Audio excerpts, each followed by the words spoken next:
Assalamualaikum warahmatullahi wabarakatuh. Perkenalkan, kami dari kelompok 5 akan mewawancarai Bapak Haji Aran yang mengenai tentang swasembada pangan yang terdiri dari 5 anggota, yaitu Akbar, Iin, Alfiah, dan Ulain sebagai ketua. Assalamualaikum warahmatullahi wabarakatuh. Waalaikumsalam warahmatullahi wabarakatuh. Kami dari kelompok 5 SMA 1 Garawangi akan mewawancarai Bapak Haji Aran tentang swasembada pangan. Apakah Bapak bersedia untuk diwawancarai kelompok kami? Insya Allah. Sebelumnya izin memperkenalkan diri dari kelompok kami. Saya Oki Iskandar. Saya Akbar Ahmad Maulana. Saya Alfia, saya Saulan, dan saya Iin. Mau ditanyakan apa? Maaf Pak, sebelumnya ini ada pertanyaan. Pertanyaan yang pertama, menurut Bapak apa sih swasembada pangan itu? Insya Allah menurut Bapak tentang swasembada pangan. Sepengetahuan Bapak, swasembada pangan itu adalah bahan pokok makanan. Swasembada itu pengelolaan, pangan itu makanan. Jadi pengelolaan tentang untuk bahan makanan, yaitu yang ditanamnya padi, kedelai, jagung itu adalah termasuk bahan pokok makanan atau pangan, yang disebut pangan. Itu barangkali pertanyaan yang pertama. Yang selanjutnya apa? Bagaimana cara kita mengatasi swasembada pangan? Untuk mengatasi swasembada pangan, menurut Bapak, tetap kita harus baik dan meningkatkan cara pengelolaan pertanian, cara peningkatan bercocok tanam para petani dengan cara para petani diberikan pengarahan, cara penggarapan yang baik, cara penanaman yang baik, juga cara penanaman serempak bersama-sama, jangan sampai yang ini sudah tanam dan ini belum. Itu yang akan mengakibatkan nantinya banyak hama. Oleh karena itu para petani harus diberi arahan untuk meningkatkan mengatasi swasembada pangan, tetap harus baik dan hasilnya juga harus baik. Itu barangkali. Yang selanjutnya, Apa dampak politik dari swasembada pangan pada masa Orde Baru? masalah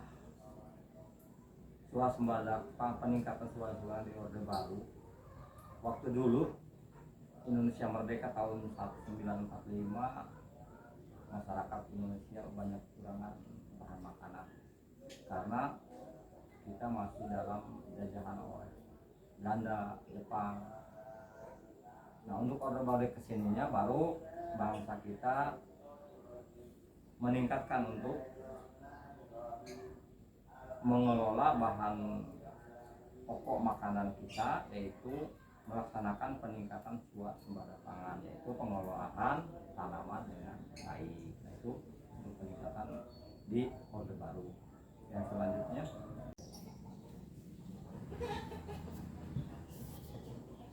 Untuk pertanyaan selanjutnya, Pak, kapan Indonesia melakukan swasembada pangan? kapan Indonesia melaksanakan swasembada pangan? Dulu zaman Indonesia waktu merdeka tahun 1945, Indonesia kekurangan tentang bahan makanan, yaitu masalah pangan. Oleh karena itu, karena situasi dan kondisi di Indonesia belum stabil, tapi alhamdulillah masih di dalam Orde Baru. Presiden Soeharto dulu itu sudah bisa sedikit meningkatkan swasembada pangan dengan cara melaksanakan peningkatan swasembada pangan itu, pertama pengelolaan tempat, juga penanaman dengan secara teratur. Nah, karena itu dulu bisa terjadi bahwa Karawang itu gudang padi. Waktu Bapak sekolah di SD itu terkenal. Di mana gudang padi di Jawa Barat, yaitu di Karawang, terkenal gudang padi. Tapi sekarang sudah jadi pabrik-pabrikan, sudah tidak gudang padi lagi. Karena itu sekarang ya, karena sudah modern, mungkin peningkatan dengan cara pengobatan dan sebagainya. Itu barangkali untuk pertanahan yang tadi sejak kapan ya, sejak Orde Baru sudah mulai, karena sudah pengalaman bahwa kita kekurangan tentang makanan. Barangkali ada selanjutnya yang keempat ada saya. Apa dampak positif dari suasana pangan pada masa Orde Baru? Nah, mungkin itu ada dampak positifnya, enggak dampak ya jelas sekali, termasuk dampak positif juga dampak negatif. Dampak positif pada Orde Baru yaitu para penduduk bangsa tidak kekurangan lagi bahan makanan, itu positifnya, karena sudah pengelolaannya sudah diikankan tadi, sudah peningkatan pengolahan, sudah peningkatan cara penggarapan, pemupukan, pengobatan dan sebagainya. Oleh karena itu alhamdulillah malah kita tidak diekspor dari luar, malah bisa mengimpor keluar terutama. Yang negatifnya kalau kita kekurangan bahan pokok makanan otomatis diimpor dari luar. Tapi alhamdulillah Indonesia 3 tahun yang akan datang tidak akan kekurangan beras, itu kata Pak Presiden sekarang, Pak Jokowi. Terus selanjutnya barangkali Dan bagaimana cara mengatasi hama pada masa Orde Baru itu, Pak? Dan Nah. pada masa itu kan tidak Ya. ada yang namanya obat hama tanpa bahan kimia gitu. iya betul. Nah itu pertanyaan yang bagus yang terakhir itu ya, tentang untuk mengatasi hama waktu zaman dulu, karena zaman dulu belum ada obat dari bahan kimia. Betul sekali, itu zaman dulu karena kekurangannya peningkatannya. Kalau diukur dulu 100 bata paling dapat 3 kintal, paling bagusnya 4 kintal. Tapi sekarang karena sudah ada obat-obatan yang baik, yang canggih, bisa 100 bata itu bisa mencapai 8 atau 1 ton. Oleh karena itu, untuk mengatasi hama pada zaman dulu, tetap orang-orang dulu pun kreatif dengan cara alami mengatasi hama zaman dulu.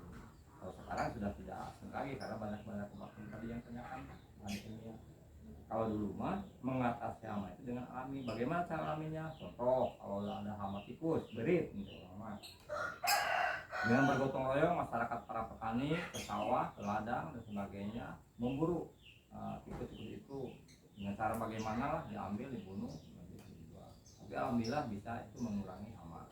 Juga yang selanjutnya, kalau padi sedang mekar, untuk zaman air berdekat, dengan cara para petani membakar rumput-rumput dan sebagainya yang diala asapnya untuk membuang hama-hama seperti wareng, bungkang dan sebagainya. Nah itu loh yang